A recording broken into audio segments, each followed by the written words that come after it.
أولم يهد لهم كم أهلكنا من قبلهم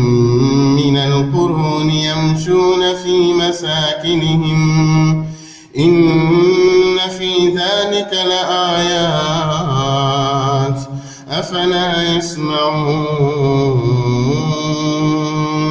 أولم يروا أنا نسوق الماء إلى الأرض الجرز فنخرج به زرعا تأكل منه أنعامهم وأنفسهم أفلا يبصرون ويقولون متى هذا الفتح إن كنتم صادقين قل يوم الفتح لا ينفع الذين كفروا إيمانهم ولا هم